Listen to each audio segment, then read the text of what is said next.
कहाँ है आफ्ताब, चला जाएगा? उधर बैठा दोस्त आया आपसे। Classification of income under different heads. तो यहाँ पर यह है ए पर्सन में और income from different source. For example A salary person income by way of salary, he also get interest from bank, saving account, fix deposit. Apart from this, if he has invested in shares, he would be getting dividend, and when he sells these shares, he may earn profit on such sale. If he owns a residential property which he has let out, he would earn rental income. तो देखो इसमें क्या है, कोई person है जो कि salary person है, तो उसकी जो मेन इनकम है वो सैलरी से है। उसके अलावा भी उसकी इनकम हो सकती है, जैसे उसका पैसा सेविंग बैंक अकाउंट है उसका, तो उस पर इंटरेस्ट मिलेगा उसे। कोई उसने एफडी करा रखी है, उस पर भी इंटरेस्ट मिल जाएगा, है ना।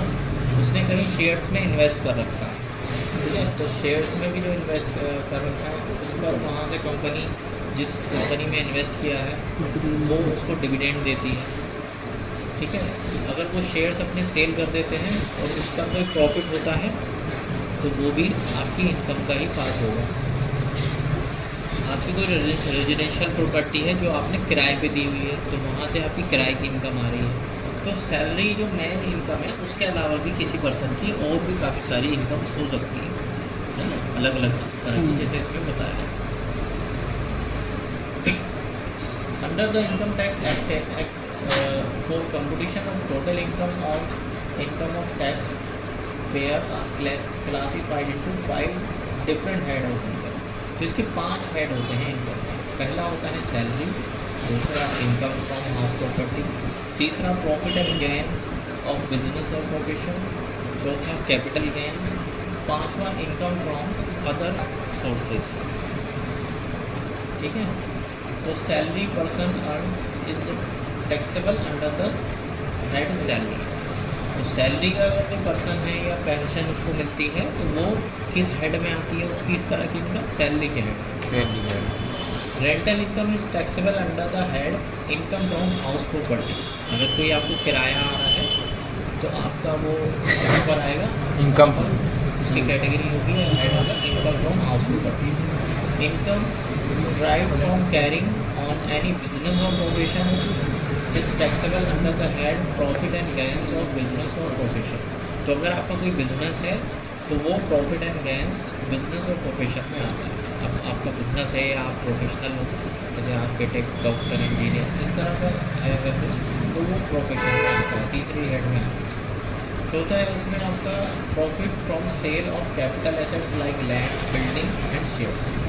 तो यहाँ पर क्या है, कैपिटल जो गेन होता है, आपको कैपिटल एसेट्स से जो इनकम हो रही है कैपिटल गेन, तो वो आपकी कोई ज़मीन आपने बेच दी, कोई शेयर्स बेच दिया, कोई बिल्डिंग बेच दी, है ना, उसमें जो आपको प्रॉफिट हुआ वो आपका कहाँ पर आएगा, capital gain. The fifth head of income is the residuary head income, which is chargeable to tax under the Income Tax Act 1961, but not taxable under the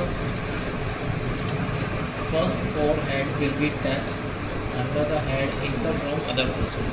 जो इन चारों हेड में से किसी भी हेड में नहीं आती है इनकम, वो फिर अदर सोर्सेज में हम दिखाते हैं उसको, है ना, और अदर सोर्सेज पे 30% का टैक्स लग जाता है।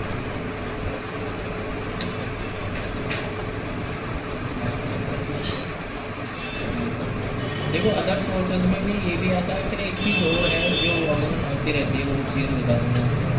जैसे कोई प्रॉपर्टी होती है, आपके पेरेंट्स की प्रॉपर्टी है, वो आपके नाम पे उन्होंने कर दी है ना, तो ये एक गिफ्ट होता है, इसमें गिफ्ट डीड बनती है। अगर आप रजिस्ट्री कराओगे तो गिफ्ट होगी, और सेम जो रिलेशन में जो गिफ्ट होता है उसकी जो आपकी वो होती है, जो रजिस्ट्री की कीमत भी कम लगती है, उसको पता होगा आपको। तो इसमें इसको जैसे किसी ने आपके पेरेंट्स ने या किसी भी रिलेटिव ने आपको आपके नाम पर कुछ कराया है, कुछ गिफ्ट दिया है, तो वो आपका अगर वो प्रॉपर्टी है तो वो टैक्सेबल नहीं होती, लेकिन अदर सोर्सेज में आपको उसको शो करना होता है इनकम टैक्स रिटर्न, है ना। इनकम टैक्स रिटर्न में आपको शो करना होगा कि आपको ये आपके नाम पर आपके पेरेंट्स ने आपके मतलब गिफ्ट किया है वो, है ना। या कुछ भाई होते हैं कि भैया ये घर है, ज़मीन है, ये इतनी, ये चारों के नाम कर दो, 2 के नाम कर दो, 5 के नाम कर दो, जितने भी भाई बहन हैं उनके नाम करो।